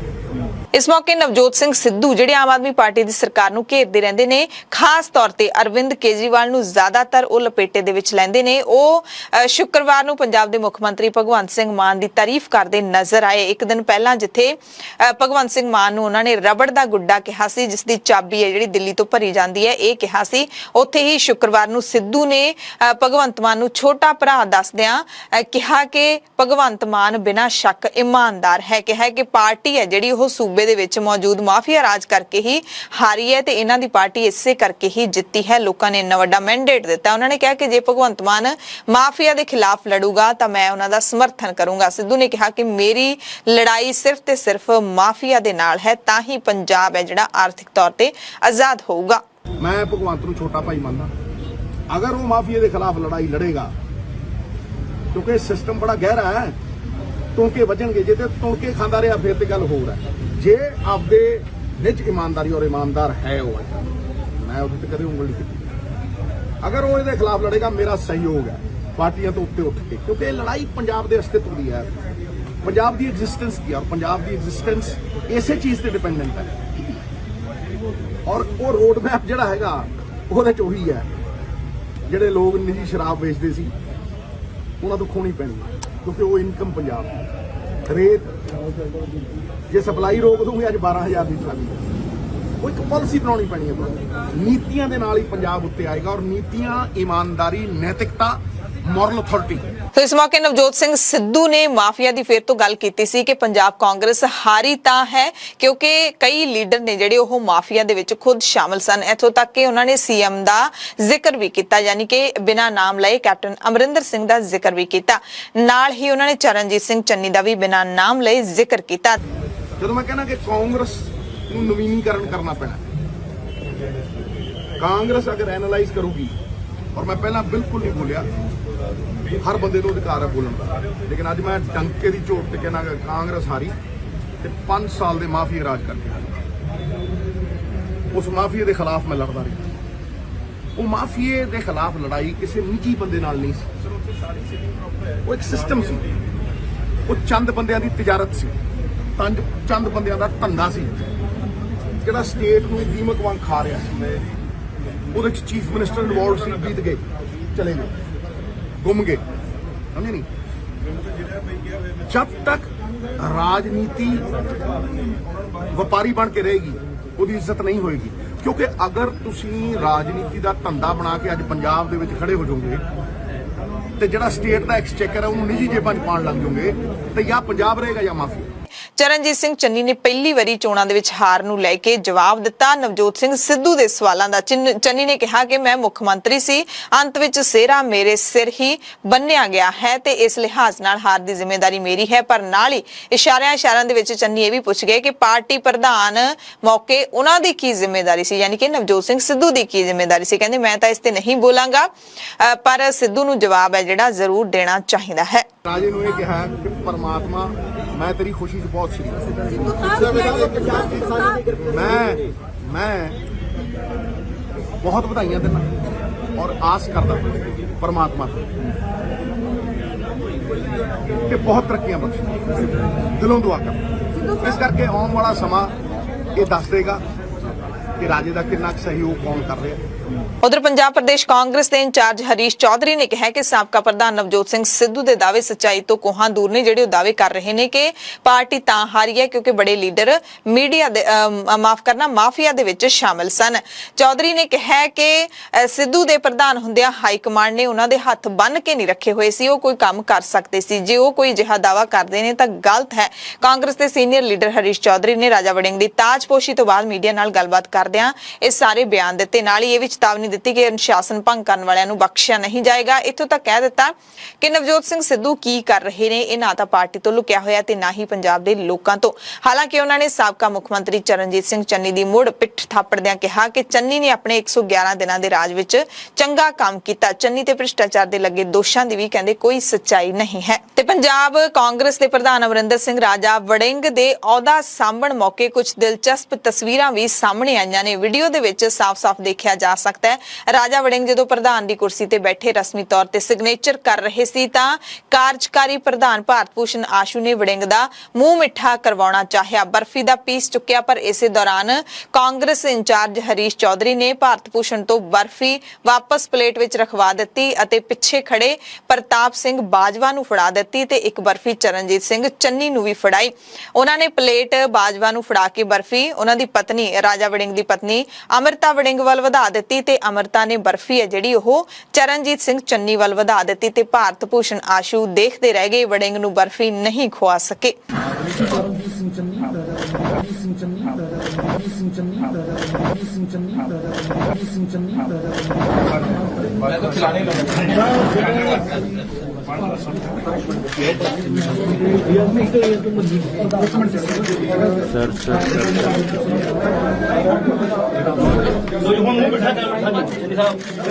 पंजाब सरकार की गल कर लेने आ। सरकार ने ऐलान किया कि कौमी डेयरी विकास बोर्ड की मदद नाल पंजाब दे विच 900 करोड़ रुपए की लागत नाल 12 मिल्क प्लांट स्थापित किए जाणगे। ये खेती दे सहायक धंधे वजों दुध के उत्पादन नूं होर हुंगारा देणगे। ਮੁੱਖ ਮੰਤਰੀ ਭਗਵੰਤ ਸਿੰਘ ਮਾਨ ਦੀ ਸਰਕਾਰ ਮਾਫੀਆ ਖਿਲਾਫ ਵੀ ਐਕਸ਼ਨ ਵਿੱਚ ਦਿਖਾਈ ਦੇ ਰਹੀ ਹੈ। ਪ੍ਰਿੰਸੀਪਲ ਸਕੱਤਰ ਕ੍ਰਿਸ਼ਨ ਕੁਮਾਰ ਨੇ ਗੈਰ ਕਾਨੂੰਨੀ ਮਾਈਨਿੰਗ ਦੇ ਦੋਸ਼ਾਂ ਤਹਿਤ ਨੰਗਲ ਸ਼ਹਿਰ ਨੇੜਲੇ ਖੇੜਾ ਅਕਲ ਮੋੜ ਦੇ ਕ੍ਰੈਸ਼ਰਾਂ ਦੇ ਲਾਇਸੈਂਸ ਰੱਦ ਕਰਨ ਤੋਂ ਬਾਅਦ ਹੁਣ ਮੋਹਾਲੀ ਤੇ ਰੂਪਨਗਰ ਦੇ ਮਾਈਨਿੰਗ ਆਫੀਸਰ ਵਿਪਨ ਨੂੰ ਸਸਪੈਂਡ ਕਰ ਦਿੱਤਾ ਹੈ। ਚਿੱਠੀ ਜਾਰੀ ਕਰਕੇ ਕਿਹਾ ਹੈ ਕਿ ਇਹ ਹੁਕਮ ਤੁਰੰਤ ਪ੍ਰਭਾਵ ਦੇ ਨਾਲ ਲਾਗੂ ਕੀਤੇ ਜਾਂਦੇ ਨੇ। ਇਸੇ ਕੜੀ ਦੇ ਤਹਿਤ ਮੋਹਾਲੀ ਦੇ ਆਇਲਸ ਕੋਚਿੰਗ ਸੈਂਟਰਾਂ ਦੇ ਲਾਇਸੈਂਸ ਵੀ ਰੱਦ ਕੀਤੇ ਗਏ ਨੇ। 2 ਕੋਚਿੰਗ ਸੈਂਟਰਾਂ ਦੇ ਲਾਇਸੈਂਸ ਰੱਦ ਹੋਏ ਨੇ। ਇਸ ਤੋਂ ਪਹਿਲਾਂ ਦੋਹਾਂ ਫਰਮਾਂ ਨੂੰ ਨੋਟਿਸ ਜਾਰੀ ਕਰਕੇ ਤਲਬ ਕੀਤਾ ਗਿਆ ਸੀ। ਦੋਹਾਂ ਫਰਮਾਂ ਦੇ ਉੱਤੇ ਲਾਇਸੈਂਸ ਦੀ ਦੁਰਵਰਤੋਂ ਕਰਨ ਦਾ ਦੋਸ਼ ਹੈ। ਪੰਜਾਬ ਦੇ ਵਿੱਚ ਨੌਜਵਾਨਾਂ ਨੂੰ ਬਾਹਰ ਭੇਜਣ ਦਾ ਜਿਹੜਾ ਵੱਡਾ ਕਾਰੋਬਾਰ ਚੱਲ ਰਿਹਾ, ਆਪਾਂ ਸਾਰੇ ਜਾਣਦੇ ਹਾਂ। ਅੱਧੇ ਤੋਂ ਵੱਧ ਟਰੈਵਲ ਏਜੰਟ ਗੈਰ ਕਾਨੂੰਨੀ ਤੌਰ ਤੇ ਦਫ਼ਤਰ ਖੋਲ ਕੇ ਬੈਠੇ ਨੇ, ਨੌਜਵਾਨਾਂ ਨੂੰ ਲੁੱਟ ਰਹੇ ਨੇ। ਪੰਜਾਬ ਸਰਕਾਰ ਨੇ ਇਮੀਗ੍ਰੇਸ਼ਨ ਦਫ਼ਤਰ ਖੋਲਣ ਦੀ ਸੂਚਨਾ ਪੁਲਿਸ ਨੂੰ ਕਰਨੀ ਲਾਜ਼ਮੀ ਕੀਤੀ ਗਈ ਹੈ ਕਿ ਪੁਲਿਸ ਕੋਲ ਇਮੀਗ੍ਰੇਸ਼ਨ ਦਫ਼ਤਰ ਖੋਲਣ ਦੀ ਸੂਚਨਾ ਲਾਜ਼ਮੀ ਹੋਣੀ ਚਾਹੀਦੀ ਹੈ, ਪਰ ਵੱਡੀ ਗਿਣਤੀ ਦੇ ਵਿੱਚ ਦਫ਼ਤਰਾਂ ਨੇ ਪੁਲਿਸ ਤੋਂ ਲੁਕੋ ਰੱਖਿਆ ਹੋਇਆ। ਜਲੰਧਰ ਤੇ ਚੰਡੀਗੜ੍ਹ ਤੋਂ ਬਾਅਦ ਮੋਹਾਲੀ ਦੇ ਵਿੱਚ ਟਰੈਵਲ ਏਜੰਟਾਂ ਦਾ ਵੱਡਾ ਅੱਡਾ ਹੈ। ਇੱਥੇ 200 ਤੋਂ ਵੱਧ ਅੰਗਰੇਜ਼ੀ ਸਮੇਤ ਦੂਜੀਆਂ ਭਾਸ਼ਾਵਾਂ ਦਾ ਕੋਰਸ ਕਰਾਉਣ ਦੇ ਆਇਲਸ ਸੈਂਟਰ ਚੱਲ ਰਹੇ ਨੇ। ਸੋ ਆਮ ਆਦਮੀ ਪਾਰਟੀ ਨੇ ਚੋਣਾਂ ਤੋਂ ਪਹਿਲਾਂ ਗੈਰ ਕਾਨੂੰਨੀ ਤੌਰ ਤੇ ਚੱਲ ਰਹੇ ਧੰਦਿਆਂ ਨੂੰ ਬੰਦ ਕਰਾਉਣ ਦਾ ਵਾਅਦਾ ਕੀਤਾ ਸੀ ਤੇ ਉਸੇ ਵਾਅਦੇ ਨੂੰ ਸ਼ਾਇਦ ਆਮ ਆਦਮੀ ਪਾਰਟੀ ਪੂਰਾ ਕਰ ਰਹੀ ਹੈ ਤੇ ਜਿਹੜਾ ਇਹ ਗੈਰ ਕਾਨੂੰਨੀ ਤੌਰ ਤੇ ਆਇਲਸ ਸੈਂਟਰ ਚੱਲ ਰਹੇ ਬੰਦ ਕਰਵਾਏ ਨੇ, ਸੱਚਮੁੱਚ ਹੀ ਬੜੀ ਰਾਹਤ ਵਾਲੀ ਖਬਰ ਹੈ ਪੰਜਾਬ ਦੇ ਨੌਜਵਾਨਾਂ ਵਾਸਤੇ, ਕਿਉਂਕਿ ਵਿਦੇਸ਼ ਵੱਲ ਜਾਣਾ ਉਹਨਾਂ ਦੀ ਮਜਬੂਰੀ ਹੈ। ਇੱਥੇ ਘਰ ਪੂਰਾ ਨਹੀਂ ਹੁੰਦਾ ਤੇ ਮਜਬੂਰੀ ਦਾ ਫਾਇਦਾ ਜਦੋਂ ਇਹੋ ਜਿਹੇ ਠੱਗ ਏਜੰਟ ਚੁੱਕਦੇ ਨੇ ਤੇ ਇਹਨਾਂ ਨੂੰ ਸਜ਼ਾ ਤਾਂ ਜ਼ਰੂਰ ਮਿਲਣੀ ਚਾਹੀਦੀ ਹੈ ਤੇ ਜੋ ਸਰਕਾਰ ਹੈ ਜਿਹੜੀ ਕਰ ਰਹੀ ਹੈ। ਇਸੇ ਦਰਮਿਆਨ ਆਮ ਆਦਮੀ ਪਾਰਟੀ ਦੀ ਕਿਸੇ ਨਾ ਕਿਸੇ ਮੁੱਦੇ ਨੂੰ ਲੈ ਕੇ ਆਲੋਚਨਾ ਵੀ ਹੁੰਦੀ ਰਹਿੰਦੀ ਹੈ ਤੇ ਆਮ ਆਦਮੀ ਪਾਰਟੀ ਦੀ ਸਰਕਾਰ ਬਣਨ ਤੋਂ ਬਾਅਦ ਅਫਸਰਸ਼ਾਹੀ ਕਾਫੀ ਔਖੀ ਭਾਰੀ ਹੋ ਰਹੀ ਹੈ। ਮੁੱਖ ਕਾਰਨ ਮੰਤਰੀਆਂ ਤੇ ਵਿਧਾਇਕਾਂ ਦੇ ਸਰਕਾਰੀ ਦਫ਼ਤਰਾਂ ਦੇ ਵਿੱਚ ਛਾਪੇ ਨੇ। ਹੁਣ ਪੰਜਾਬ ਦੇ ਮਾਲ ਅਫਸਰਾਂ ਨੇ ਪੰਜਾਬ ਦੇ ਮਾਲ ਮੰਤਰੀ ਬ੍ਰਹਮ ਸ਼ੰਕਰ ਜ਼ਿੰਪਾ ਦੇ ਛਾਪੇ ਤੋਂ ਖਫਾ ਹੋ ਕੇ ਮੋਰਚਾ ਖੋਲ ਦਿੱਤਾ। ਉਹਨਾਂ ਨੇ ਸੀਐਮ ਭਗਵੰਤ ਮਾਨ ਨੂੰ ਸ਼ਿਕਾਇਤ ਭੇਜ ਕੇ ਮੰਤਰੀਆਂ ਨੂੰ ਕਾਬੂ ਰੱਖਣ ਲਈ ਅਲਟੀਮੇਟਮ ਦਿੱਤਾ। ਅਫਸਰਾਂ ਨੇ ਸਾਫ਼-ਸਾਫ਼ ਲਿਖਿਆ ਕਿ ਜੇ ਮੰਤਰੀਆਂ ਨੂੰ ਕਾਬੂ ਵਿੱਚ ਨਾ ਰੱਖਿਆ ਗਿਆ ਤਾਂ ਅਸੀਂ ਬਾਈਕਾਟ ਕਰ ਦਿਆਂਗੇ। ਦਰਅਸਲ ਮਾਲ ਮੰਤਰੀ ਬ੍ਰਹਮ ਸ਼ੰਕਰ ਜ਼ਿੰਪਾ ਕੁਝ ਦਿਨ ਪਹਿਲਾਂ ਮੋਗਾ ਦੇ ਤਹਿਸੀਲ ਫਰਦ ਕੇਂਦਰ ਤੇ ਸੇਵਾ ਕੇਂਦਰ ਦੀ ਚੈਕਿੰਗ ਕਰਨ ਲਈ ਗਏ ਸੀ। ਇਸ ਦੌਰਾਨ ਉਹਨਾਂ ਨੇ ਇੱਕ ਸ਼ਿਕਾਇਤ ਦੇ ਮਾਮਲੇ ਵਿੱਚ ਸਬ ਰਜਿਸਟਰਾਰ ਤਹਿਸੀਲਦਾਰ ਨੂੰ ਸਵਾਲ ਜਵਾਬ ਵੀ ਕੀਤੇ। ਅਧਿਕਾਰੀਆਂ ਦਾ ਇਲਜ਼ਾਮ ਹੈ ਕਿ ਉਸ ਵਕਤ ਸ਼ਿਕਾਇਤਕਰਤਾ ਤੇ ਮੀਡੀਆ ਉੱਥੇ ਮੌਜੂਦ ਸਨ। ਮਾਮਲੇ ਦੀ ਜਾਂਚ ਏਡੀਸੀ ਕੋਲ ਵੀ ਚੱਲ ਰਹੀ ਹੈ। ਅਜਿਹੇ ਵਿੱਚ ਇਸ ਤਰ੍ਹਾਂ ਜਨਤਕ ਤੌਰ ਤੇ ਸਵਾਲ ਪੁੱਛਣਾ ਗੈਰ ਕਾਨੂੰਨੀ ਹੈ, ਨਿੰਦਣਯੋਗ ਹੈ। ਜਾਂਚ ਦੇ ਨਤੀਜੇ ਆਉਣ ਤੋਂ ਪਹਿਲਾਂ ਹੀ ਅਜਿਹੀ ਘਟਨਾ ਕਹਿੰਦੇ ਅਧਿਕਾਰੀਆਂ ਦੇ ਨਾਲ ਮਤਰੇਈ ਮਾਂ ਵਾਲਾ ਸਲੂਕ ਹੈ। ਹਾਲਾਂਕਿ ਪੰਜਾਬ ਦੇ ਵਿੱਚ ਪਹਿਲੀ ਵਾਰੀ ਨਹੀਂ ਹੈ ਜਦੋਂ ਮਾਲ ਅਫਸਰਾਂ ਨੇ ਸਰਕਾਰ ਦੀ ਕਾਰਵਾਈ ਦਾ ਵਿਰੋਧ ਕੀਤਾ ਹੈ। ਪੰਜਾਬ ਦੀ ਪਿਛਲੀ ਕਾਂਗਰਸ ਸਰਕਾਰ ਵੇਲੇ ਵੀ ਮਾਲ ਅਫਸਰਾਂ ਨੇ ਕਈ ਦਿਨਾਂ ਦੇ ਲਈ ਹੜਤਾਲ ਕਰਕੇ ਕੰਮ ਠੱਪ ਕਰ ਦਿੱਤਾ ਸੀ। ਰਜਿਸਟਰੀਆਂ ਦਾ ਕੰਮ ਪੂਰੇ ਪੰਜਾਬ ਦੇ ਵਿੱਚ ਠੱਪ ਹੋ ਕੇ ਰਹਿ ਗਿਆ ਸੀ ਤੇ ਹੁਣ ਜੇ ਹਾਲਾਤ ਠੀਕ ਨਾ ਹੋਏ ਤਾਂ ਮਾਲ ਅਫਸਰ ਫਿਰ ਤੋਂ ਹੜਤਾਲ ਤੇ ਜਾ ਸਕਦੇ ਨੇ। ਮਾਲ ਅਫਸਰਾਂ ਦੀ ਮੁੱਖ ਮੰਤਰੀ ਨੂੰ ਭੇਜੀ ਇਸ ਚਿੱਠੀ ਤੋਂ ਬਾਅਦ ਤਿੱਖੇ ਤੇਵਰ ਦਿਖਾਉਣ ਤੋਂ ਬਾਅਦ ਮਾਲ ਮੰਤਰੀ ਬ੍ਰਹਮ ਸ਼ੰਕਰ ਜ਼ਿੰਪਾ ਨੇ ਸਪਸ਼ਟੀਕਰਨ ਵੀ ਦਿੱਤਾ ਹੈ। ਅਗਰ ਜਿਹੜੇ ਅਧਿਕਾਰੀ ਕੋਤਾਹੀ ਵਰਤਦੇ ਆ ਉਹਨਾਂ ਲਈ ਚੈੱਕ ਕਰਨਾ ਕੰਪਲੇਂਟ ਦੇ ਅਧੀਨ ਨਾਲ ਜ਼ਰੂਰ ਕਰਨੀ ਚਾਹੀਦੀ ਹੈ। ਪਹਿਲੀਆਂ ਸਰਕਾਰਾਂ ਦੀ ਕਮੀ ਨੂੰ ਹੁਣ ਅਗਰ ਇਹ ਸੋਚਦੇ ਆ ਵੀ ਅਸੀਂ ਉੱਤੇ ਲਿਖੀਏ, ਨਾਲ ਇਹਦੇ ਖਿਲਾਫ ਜਿਹੜੇ ਜਿਸ ਬੰਦੇ ਨੇ ਕੰਪਲੇਂਟ ਕੀਤੀ ਇਹਦੇ ਖਿਲਾਫ ਤਾਂ ਰਿਟਨ ਕੰਪਲੇਂਟ ਹੈ, ਉਹ ਮੈਂ ਰਿਟਨ ਕੰਪਲੇਂਟ ਦੇ ਅਧੀਨ ਕਾਰਵਾਈ ਕੀਤੀ ਆ। ਮੈਨੂੰ ਉਹ ਪੇਪਰਾਂ ਦੇ ਵਿੱਚ ਚਰਚਾ ਦਾ ਵਿਸ਼ਾ ਸੀਗੀ।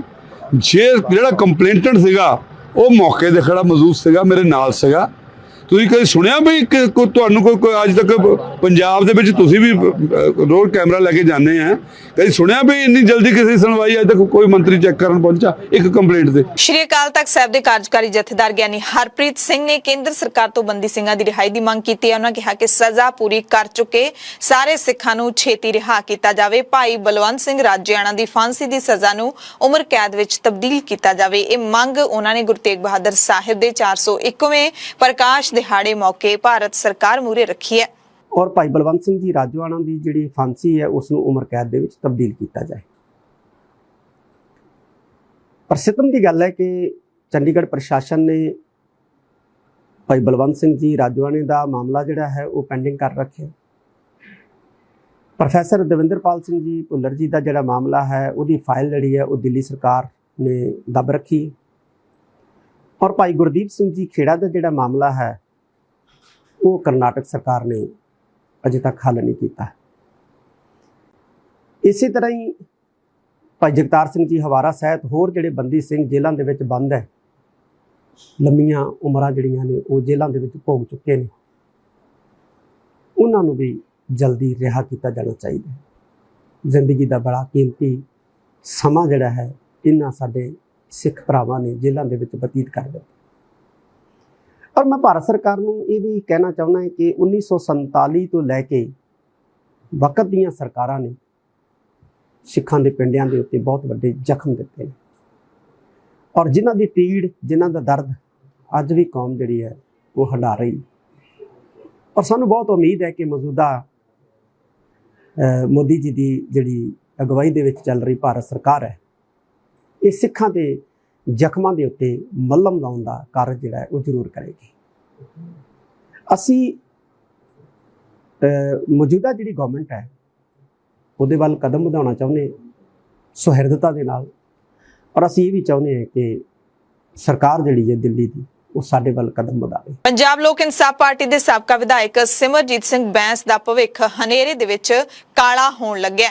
ਅਦਾਲਤ ਦੇ ਵੱਲੋਂ ਉਹਨਾਂ ਨੂੰ ਭਗੌੜਾ ਕਰਾਰ ਦਿੱਤੇ ਜਾਣ ਤੋਂ ਬਾਅਦ ਲੁਧਿਆਣਾ ਪੁਲਿਸ ਨੇ ਹੁਣ ਬੈਂਸ ਦੇ ਖਿਲਾਫ ਇੱਕ ਹੋਰ ਮਾਮਲਾ ਦਰਜ ਕਰ ਲਿਆ। ਜਬਰ ਜਨਾਹ ਦੇ ਮਾਮਲੇ ਵਿੱਚ ਅਦਾਲਤ ਵੱਲੋਂ ਭਗੌੜਾ ਕਰਾਰ ਦਿੱਤੇ ਸਿਮਰਜੀਤ ਬੈਂਸ ਸਮੇਤ 7 ਜਣਿਆਂ ਖਿਲਾਫ ਪੁਲਿਸ ਨੇ ਅਦਾਲਤ ਵਿੱਚ ਪੇਸ਼ ਨਾ ਹੋਣ ਦੇ ਮਾਮਲੇ ਵਿੱਚ ਅਪਰਾਧਿਕ ਮਾਮਲਾ ਦਰਜ ਕੀਤਾ। ਨਾਮਜ਼ਦ ਦੋਸ਼ੀਆਂ ਦੇ ਵਿੱਚ 2 ਔਰਤਾਂ ਅਤੇ ਬੈਂਸ ਦੇ 2 ਭਰਾ ਵੀ ਸ਼ਾਮਲ ਸਨ। ਅਦਾਲਤ ਦੀਆਂ ਹਦਾਇਤਾਂ ਉੱਤੇ ਉਹਨਾਂ ਵਿਰੁੱਧ ਥਾਣਾ ਡਿਵੀਜ਼ਨ ਨੰਬਰ 6 ਦੇ ਵਿੱਚ ਕੇਸ ਦਰਜ ਕੀਤਾ ਗਿਆ ਹੈ। ਪੁਲਿਸ ਦੇ ਵੱਲੋਂ ਇਹਨਾਂ ਸਾਰਿਆਂ ਨੂੰ ਧਾਰਾ 176 ਦੇ ਤਹਿਤ ਨਾਮਜ਼ਦ ਕੀਤਾ ਗਿਆ। ਬੈਂਸ ਅਤੇ ਉਹਨਾਂ ਦੇ ਵੱਡੇ ਭਰਾ ਬਲਵਿੰਦਰ ਸਿੰਘ ਬੈਂਸ ਨੇ ਲੋਕ ਇਨਸਾਫ ਪਾਰਟੀ ਦਾ ਗਠਨ ਕੀਤਾ ਸੀ। ਆਪਣੇ ਹਲਕੇ ਦੇ ਵਿੱਚ ਉਹ ਡੀਅਰ ਲੀਡਰ ਮੰਨੇ ਜਾਂਦੇ ਸੀ। ਲੋਕ ਉਹਨਾਂ ਨੂੰ ਲਗਾਤਾਰ ਜਿਤਾਉਂਦੇ ਆ ਰਹੇ ਸੀ, ਪਰ ਐਤਕੀ ਆਮ ਆਦਮੀ ਪਾਰਟੀ ਦੀ ਹਨੇਰੀ ਬੈਂਸ ਭਰਾਵਾਂ ਨੂੰ ਵੀ ਰੋੜ ਕੇ ਲੈ ਗਈ। ਉਹਨਾਂ ਦੀ ਜ਼ਮਾਨਤ ਤੱਕ ਜ਼ਬਤ ਹੋ ਗਈ। 2 ਵਾਰੀ ਉਹ ਲੁਧਿਆਣਾ ਤੋਂ ਲਗਾਤਾਰ ਵਿਧਾਇਕ ਚੁਣੇ ਗਏ ਸੀ। ਬੈਂਸ ਨੂੰ ਪਹਿਲੀ ਵਾਰੀ ਉਦੋਂ ਝਟਕਾ ਲੱਗਿਆ ਸੀ ਜਦੋਂ ਇੱਕ ਔਰਤ ਨੇ ਕਥਿਤ ਬਲਾਤਕਾਰ ਦੇ ਇਲਜ਼ਾਮ ਬੈਂਸ ਤੇ ਲਾ ਦਿੱਤੇ। ਔਰਤ ਨੇ ਲੁਧਿਆਣਾ ਦੇ ਵਿੱਚ ਬੈਂਸ ਦੀ ਗ੍ਰਿਫਤਾਰੀ ਦੇ ਲਈ ਧਰਨਾ ਵੀ ਦਿੱਤਾ ਸੀ। ਬੈਂਸ ਹੁਣ ਪੁਲਿਸ ਦੀ ਗ੍ਰਿਫਤਾਰੀ ਤੋਂ ਬਚਣ ਲਈ ਭਗੌੜੇ ਚੱਲ ਰਹੇ ਨੇ। ਭਾਰਤ ਦੇ ਵਿੱਚ ਕੋਲਾ ਸੰਕਟ ਹੋਰ ਵੀ ਡੂੰਘਾ ਹੋ ਰਿਹਾ ਹੈ। ਦੇਸ਼ ਦੇ ਕਈ ਵੱਡੇ ਥਰਮਲ ਪਾਵਰ ਪਲਾਂਟ ਕੋਲੇ ਦੇ ਸੰਕਟ ਦਾ ਸਾਹਮਣਾ ਕਰ ਰਹੇ ਨੇ। ਕੇਂਦਰੀ ਬਿਜਲੀ ਅਥਾਰਟੀ ਦੀ ਤਾਜ਼ਾ ਰਿਪੋਰਟ ਦੇ ਮੁਤਾਬਿਕ 19 ਅਪ੍ਰੈਲ 2022 ਤੱਕ ਦੇਸ਼ ਦੇ ਲਗਭਗ 30% ਥਰਮਲ ਪਾਵਰ ਪਲਾਂਟਾਂ ਦੇ ਵਿੱਚ 10% ਜਾਂ ਇਸ ਤੋਂ ਘੱਟ ਕੋਲੇ ਦਾ ਸਟਾਕ ਬਚਿਆ ਸੀ। ਇਸ ਕਾਰਨ ਦੇਸ਼ ਦੇ ਕਈ ਹਿੱਸਿਆਂ ਵਿੱਚ ਮੰਗ ਵਧਣ ਕਾਰਨ ਬਿਜਲੀ ਸਪਲਾਈ ਬੁਰੀ ਤਰ੍ਹਾਂ ਪ੍ਰਭਾਵਿਤ ਹੋ ਰਹੀ ਹੈ। ਦੇਸ਼ ਦੇ ਵਿੱਚ ਕੋਲੇ ਦਾ ਸੰਕਟ ਡੂੰਘਾ ਹੁੰਦਾ ਜਾ ਰਿਹਾ ਹੈ। ਬਿਜਲੀ ਦੀ ਮੰਗ ਵਧ ਰਹੀ ਹੈ, ਪਰ ਕੋਲੇ ਦੀ ਕਮੀ ਕਾਰਨ ਬਿਜਲੀ ਉਤਪਾਦਨ ਦੇ ਵਿੱਚ ਰੁਕਾਵਟ ਆ ਰਹੀ ਹੈ। ਪੰਜਾਬ ਦੇ ਵਿੱਚ ਲੋਕ ਕੱਟਾਂ ਨਾਲ ਤਰਾ-ਤਰਾ ਕਰ ਰਹੇ ਨੇ। ਲੋਕ ਸੋਸ਼ਲ ਮੀਡੀਆ ਤੇ ਪੁੱਛ ਰਹੇ ਨੇ ਕਿ ਸੀਐਮ ਸਾਹਿਬ ਦੱਸੋ ਬਿਜਲੀ ਕਦੋਂ ਤੱਕ ਆਊ, ਤੇ ਕਈ ਲੋਕ ਮਸ਼ਕਰੀਆਂ ਦੇ ਵਿੱਚ ਜਵਾਬ ਦੇ ਰਹੇ ਨੇ ਕਿ ਬਿਜਲੀ ਨਹੀਂ ਬਦਲਾ ਆਊਗਾ। ਕਿਸਾਨ ਲੀਡਰ ਗੁਰਨਾਮ ਸਿੰਘ ਚੜੂਨੀ ਨੇ ਕਿਸਾਨਾਂ ਦੀਆਂ ਜ਼ਮੀਨਾਂ ਉੱਤੇ ਕਬਜ਼ਾ ਕਰਨ ਦੇ ਖਿਲਾਫ ਹਰਿਆਣਾ ਸਰਕਾਰ ਤੇ ਬੈਂਕਾਂ ਨੂੰ ਚੇਤਾਵਨੀ ਦਿੱਤੀ ਹੈ ਕਿ ਸਰਕਾਰ ਤੇ ਬੈਂਕ ਕਬਜ਼ਾ ਲੈਣ ਦੇ ਲਈ ਸਮਾਂ ਤੈਅ ਕਰ ਲੈਣ। ਅਸੀਂ ਦੇਖਦੇ ਹਾਂ ਕਿ ਕਬਜ਼ਾ ਕਿਵੇਂ ਲੈਂਦੇ ਨੇ। ਗੁਰਨਾਮ ਸਿੰਘ ਚੜੂਨੀ ਨੇ ਕਰਨਾਲ ਜ਼ਿਲ੍ਹੇ ਦੇ ਪਿੰਡ ਜਲਾਲਾ ਦੇ ਵਿੱਚ ਕਿਸਾਨਾਂ ਦੀਆਂ ਜ਼ਮੀਨਾਂ ਤੇ ਕਬਜ਼ਾ ਨਾ ਹੋਣ ਦੇਣ ਦਾ ਐਲਾਨ ਕੀਤਾ ਹੈ। ਸਰਕਾਰ ਦੀ ਤਾਨਾਸ਼ਾਹੀ ਨਾ ਰੁਕਣ ਤੇ ਅੰਦੋਲਨ ਦੀ ਚੇਤਾਵਨੀ ਵੀ ਚੜੂਨੀ ਨੇ ਦਿੱਤੀ ਹੈ। ਚੜੂਨੀ ਪਿੰਡ ਜਲਾਲਾ ਵਿਰਾਨ ਵਿੱਚ ਪਹੁੰਚੇ, ਜਿੱਥੇ ਸੰਬੰਧਿਤ ਕਿਸਾਨ ਪਰਿਵਾਰ ਤੋਂ ਮਾਮਲੇ ਦੀ ਜਾਣਕਾਰੀ ਲਈ ਪਰਿਵਾਰ ਨੂੰ ਭਰੋਸਾ ਦਿੱਤਾ ਕਿ ਸਾਰੇ ਕਿਸਾਨ ਅਤੇ ਸਾਡੀ ਯੂਨੀਅਨ ਉਹਨਾਂ ਦੇ ਨਾਲ ਖੜੀ ਹੈ। ਇਸ ਤੋਂ ਪਹਿਲਾਂ 20 ਅਪ੍ਰੈਲ ਨੂੰ ਕਿਸਾਨ ਲੀਡਰ ਰਾਕੇਸ਼ ਟਕੈਤ ਵੀ ਕਰਨਾਲ ਦੇ ਜਲਾਲਾ ਪਿੰਡ ਪਹੁੰਚੇ ਸੀ। ਪੂਰਾ ਮਾਮਲਾ ਸਾਰਾ ਚੜੂਨੀ ਦੱਸ ਰਿਹਾ ਹੈ ਕਿ ਇਹ मसला असल दे विच की है। बैंक वाले मान नहीं रहे हैं, तो साथियों आज हम यहाँ पे आए हैं और इस जमीन पे हमने किसान यूनियन का झंडा आप देख रहे हैं सामने वो गाड़ दिया है, और सरकार को चैलेंज भी है कि अगर हिम्मत है तो उतार ले। ये किसान की जमीन है, किसान के पास रहेगी। यहाँ पे कुछ भी हो जाए या किसी हालत किसान की जमीन जो है वो किसी राजनीति के दबाव में या किसी गुंडागर्दी के दबाव में या किसी बैंक की दादागिरी के दबाव में किसी किसान की जमीन हड़प नहीं होने दी जाएगी। और हमने सरकार को चैलेंज भी किया है कि अगर जमीन पे कब्जा करना है तो फिर हमें बता दे, तारीख रख ले, किस दिन आएंगे।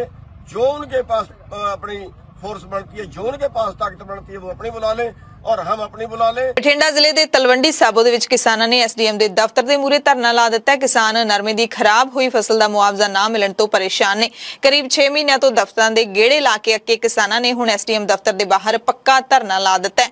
ਮੁਆਵਜ਼ਾ ਮਿਲਣ ਤੱਕ ਪ੍ਰਦਰਸ਼ਨ ਜਾਰੀ ਰੱਖਣ ਦਾ ਐਲਾਨ ਵੀ ਕੀਤਾ ਹੈ। ਬਠਿੰਡਾ ਦੇ ਵਿੱਚ ਮੁਫਤ ਬਿਜਲੀ ਲੈਣ ਲਈ ਹੁਣ ਲੋਕ ਆਪਣੇ ਘਰਾਂ ਦੇ ਵਿੱਚ 2-2 ਮੀਟਰ ਲਾਉਣ ਲੱਗੇ ਨੇ, ਜਿਹਦੇ ਲਈ ਵੱਡੀ ਗਿਣਤੀ ਵਿੱਚ ਹੁਣ ਪਾਵਰਕਾਮ ਕੋਲ ਨਵੇਂ ਮੀਟਰ ਕਨੈਕਸ਼ਨ ਦੇ ਲਈ ਫਾਰਮ ਪਹੁੰਚੇ ਨੇ।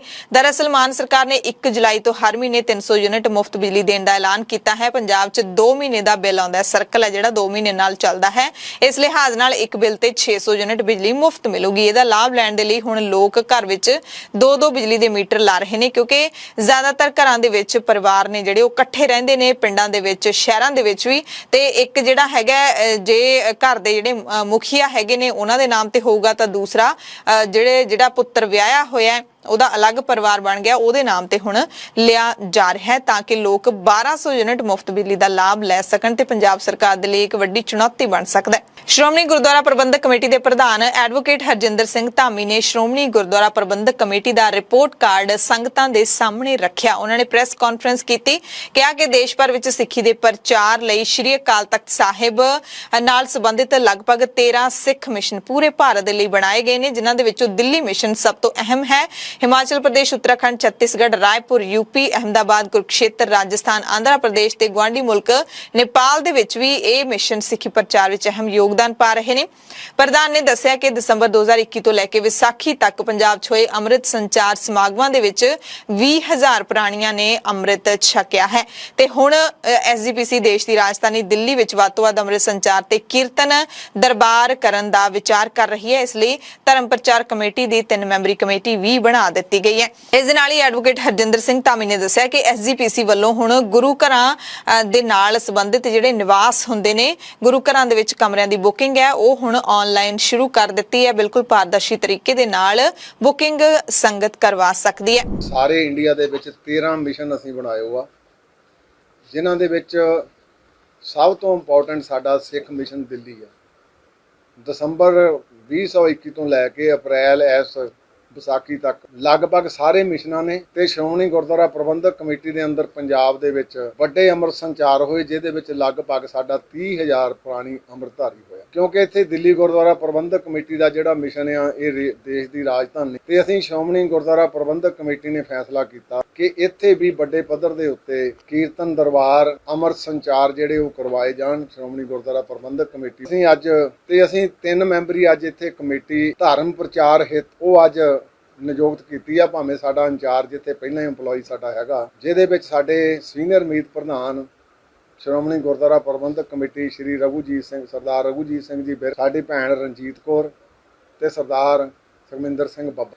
ਇੱਕ ਤਾਂ ਇਹਨਾਂ ਦੀ ਕਮਰਿਆਂ ਦੀ ਬੁਕਿੰਗ ਜਿਹੜੀ ਆ ਸ਼੍ਰੋਮਣੀ ਗੁਰਦੁਆਰਾ ਪ੍ਰਬੰਧਕ ਕਮੇਟੀ ਦੀਆਂ ਕੁਝ ਸਰਾਵਾਂ ਆਨਲਾਈਨ ਹੈਗੇ, ਥੋੜੇ ਕਮਰੇ ਇਹ ਇਹਨਾਂ ਨੂੰ ਇੱਥੇ ਪੂਰਾ ਅਧਿਕਾਰ ਦਿੱਤਾ। ਇੱਥੋਂ ਜੇ ਕਿਸੇ ਨੇ ਦਿੱਲੀ ਤੋਂ ਜਾਣਾ ਉਹ ਸਾਡੇ ਇੱਥੇ ਦਫ਼ਤਰ ਤੋਂ ਆ ਕੇ ਇੱਥੋਂ ਕੰਪਿਊਟਰ ਦੇ ਵਿੱਚ ਆਪਣੀ ਜਿਹੜੀ ਆ ਉਹ ਕਮਰਾ ਬੁੱਕ ਕਰਾ ਸਕਦਾ। ਸਿਟੀ ਸਕੈਨ, ਐਕਸਰਾ, ਅਲਟਰਾਸਾਊਂਡ ਇਹ ਤੁਹਾਨੂੰ ਇੱਥੇ ਜਿਹੜੇ ਰਜਿਸਟ੍ਰੇਸ਼ਨ ਆ ਕੇ ਕਰਾਉਣਗੇ ਉਹਦੇ ਵਿੱਚ ਉਹ ਫ੍ਰੀ ਤੁਹਾਡਾ ਕੀਤਾ ਜਾਊਗਾ। ਭਾਰਤ ਦੇ ਕੇਂਦਰੀ ਸੜਕ ਆਵਾਜਾਈ ਤੇ ਰਾਜਮਾਰਗ ਮੰਤਰੀ ਨਿਤਿਨ ਗਡਕਰੀ ਇਲੈਕਟ੍ਰਿਕ ਵਾਹਨਾਂ ਦੇ ਵਿੱਚ ਅੱਗ ਲੱਗਣ ਦੀਆਂ ਘਟਨਾਵਾਂ ਤੇ ਸਖਤ ਹੋ ਗਏ ਨੇ। ਇਹਨਾਂ ਘਟਨਾਵਾਂ ਦੇ ਮੱਦੇਨਜ਼ਰ ਈਵੀ ਨਿਰਮਾਤਾਵਾਂ ਨੂੰ ਆਪਣੇ ਖਰਾਬ ਵਾਹਨਾਂ ਨੂੰ ਮੰਤਰੀ ਨੇ ਤੁਰੰਤ ਵਾਪਸ ਲੈਣ ਦੇ ਲਈ ਕਿਹਾ। ਕੇਂਦਰੀ ਮੰਤਰੀ ਨੇ ਕਿਹਾ ਕਿ ਜੇਕਰ ਇਹ ਪਾਇਆ ਜਾਂਦਾ ਹੈ ਕਿ ਈਵੀ ਨਿਰਮਾਣ ਕੰਪਨੀ ਨੇ ਆਪਣੇ ਵੱਲੋਂ ਕੋਈ ਕੁਤਾਹੀ ਕੀਤੀ ਹੈ ਤਾਂ ਉਸ ਤੇ ਭਾਰੀ ਜੁਰਮਾਨਾ ਲਾਇਆ ਜਾਵੇਗਾ ਤੇ ਸਾਰੇ ਵਾਹਨ ਵਾਪਸ ਲੈਣ ਦੇ ਹੁਕਮ ਵੀ ਦਿੱਤੇ ਜਾਣਗੇ। ਨਿਤਿਨ ਗਡਕਰੀ ਨੇ ਟਵੀਟ ਕੀਤਾ ਕਿ ਦੁਪਹੀਆ ਵਾਹਨਾਂ ਨਾਲ ਸੰਬੰਧਿਤ ਕਈ ਹਾਦਸੇ ਹੋਏ ਨੇ। ਬਹੁਤ ਹੀ ਮੰਦਭਾਗੀ ਗੱਲ ਹੈ ਕਿ ਇਹਨਾਂ ਹਾਦਸਿਆਂ ਵਿੱਚ ਕੁਝ ਲੋਕਾਂ ਦੀ ਜਾਨ ਚਲੀ ਗਈ, ਕਈ ਜ਼ਖਮੀ ਹੋ ਗਏ।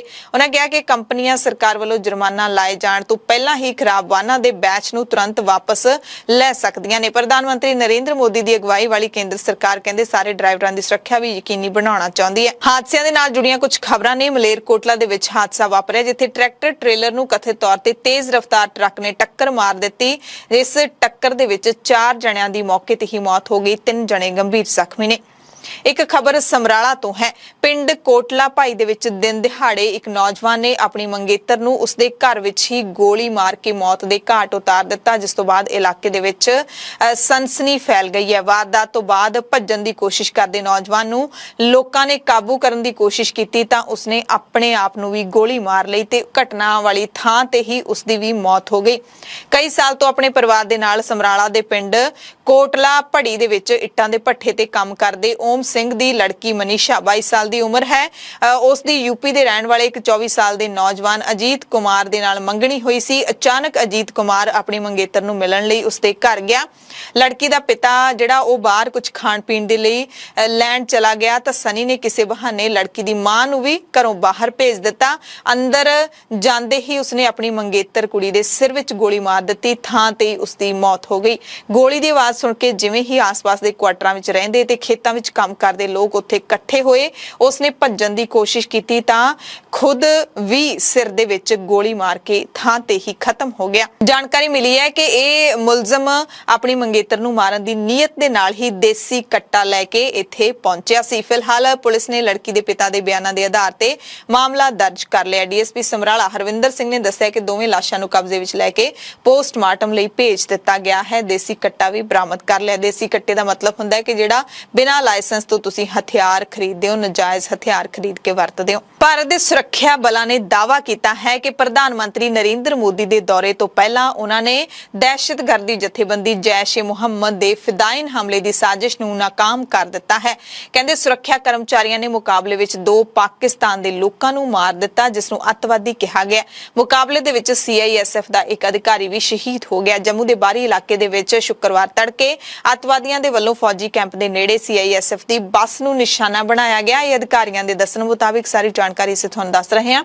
ਤੇ ਬੱਸ ਨੂੰ ਨਿਸ਼ਾਨਾ ਬਣਾਏ ਜਾਣ ਤੋਂ ਬਾਅਦ ਮੁਕਾਬਲੇ ਦੇ ਵਿੱਚ ਸੁਰੱਖਿਆ ਬਲਾਂ ਨੇ ਜੈਸ਼-ਏ-ਮੁਹੰਮਦ ਦੇ 2 ਪਾਕਿਸਤਾਨੀ ਦਹਿਸ਼ਤਗਰਦਾਂ ਨੂੰ ਮਾਰ ਮੁਕਾਇਆ, ਪਰ ਇੱਕ ਅਧਿਕਾਰੀ ਸ਼ਹੀਦ ਹੋ ਗਿਆ। ਅਧਿਕਾਰੀਆਂ ਨੇ ਦੱਸਿਆ ਕਿ ਮੁਕਾਬਲੇ ਦੇ ਵਿੱਚ 9 ਜਵਾਨ ਵੀ ਜ਼ਖਮੀ ਹੋ ਗਏ ਨੇ। ਪ੍ਰਧਾਨ ਮੰਤਰੀ ਨਰਿੰਦਰ ਮੋਦੀ ਨੇ ਇਸ ਇਲਾਕੇ ਦਾ 2 ਦਿਨ ਬਾਅਦ ਦੌਰਾ ਕਰਨਾ ਸੀ ਤੇ 2 ਦਿਨ ਪਹਿਲਾਂ ਇਹ ਵੱਡੀ ਘਟਨਾ ਵਾਪਰੀ ਹੈ। ਜਿੱਥੇ ਘਟਨਾ ਵਾਪਰੀ ਹੈ ਉੱਥੇ ਆਲੇ ਦੁਆਲੇ ਨਿੱਜੀ ਤੇ ਸਰਕਾਰੀ ਸਕੂਲਾਂ ਵਿੱਚ ਕਲਾਸਾਂ ਵੀ ਬੰਦ ਕਰ ਦਿੱਤੀਆਂ ਗਈਆਂ ਨੇ ਅਤੇ ਇੰਟਰਨੈਟ ਸੇਵਾਵਾਂ ਵੀ ਬੰਦ ਕਰ ਦਿੱਤੀਆਂ ਗਈਆਂ ਨੇ। ਬਰਤਾਨੀਆ ਦੇ ਪ੍ਰਧਾਨ ਮੰਤਰੀ ਬੋਰਿਸ ਜੌਨਸਨ 2 ਦਿਨਾਂ ਭਾਰਤ ਦੌਰੇ ਤੇ ਪਹੁੰਚੇ। ਇਸ ਮੌਕੇ ਉਹ ਭਾਰਤ ਦੇ ਪ੍ਰਧਾਨ ਮੰਤਰੀ ਨਰਿੰਦਰ ਮੋਦੀ ਦੇ ਸੂਬੇ ਗੁਜਰਾਤ ਦੇ ਵਿੱਚ ਪਹੁੰਚੇ ਤੇ ਉਹਨਾਂ ਨੇ ਸ਼ੁੱਕਰਵਾਰ ਨੂੰ ਭਾਰਤ ਦੇ ਪ੍ਰਧਾਨ ਮੰਤਰੀ ਨਰਿੰਦਰ ਮੋਦੀ ਨਾਲ ਮੁਲਾਕਾਤ ਵੀ ਕੀਤੀ। ਬੋਰਿਸ ਜੌਨਸਨ ਨੇ ਕਿਹਾ ਕਿ ਭਾਰਤ ਤੇ ਬਰਤਾਨੀਆ ਦੀ ਦੋਸਤੀ ਲਾਈਟ ਹਾਊਸ ਵਰਗੀ ਹੈ।